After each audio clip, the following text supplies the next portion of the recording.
9ویں اور 10ویں محرم میں آپ کو عمل بتاتا ہوں جو آپ نے پڑھنا ہے۔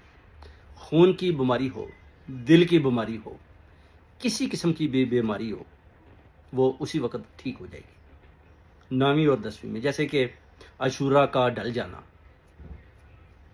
زینب کا مر جانا، اور اصغر کے دل میں برچھی کا اتر جانا۔ یہ تاریخ بتاتی ہے کہ یہ بالکل ٹھیک ہے، یہ صحیح واقعے ہوئے ہیں، اور آپ نے ان ہستیوں کو سامنے رکھنا ہے۔ اور 9ویں محرم کو آپ نے عصر کے بعد 2 نوافل ادا کرنے ہیں۔ اس کے بعد آپ نے 11 دفعہ سورۃ الکافرون اور اس کے بعد 11 دفعہ سورۃ الاخلاص پڑھنی ہے۔ اور اس کے بعد آپ نے 10ویں محرم کو بھی مغرب کے بعد 11 دفعہ سورۃ الکافرون اور 11 دفعہ سورۃ اخلاق پڑھنی ہے۔ پھر اس کے بعد میں آپ کو عمل بتاتا ہوں، آپ نے کیا پڑھنا ہے۔ یا شہیدو یا شہید، یا شہیدو یا شہید، یا شہیدو یا شہید، یہ آپ نے 212 دفعہ پڑھنا ہے۔ پھر آپ نے دعائیں مانگنی ہے، گڑ گڑانا ہے اللہ تعالیٰ کی ذات کے آگے۔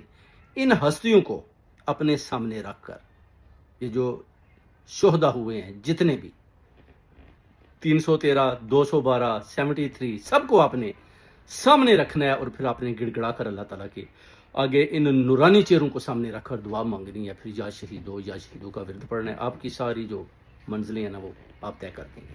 یہ عمل آپ نے دہرانا ہے، یہ آپ یاد رکھیں۔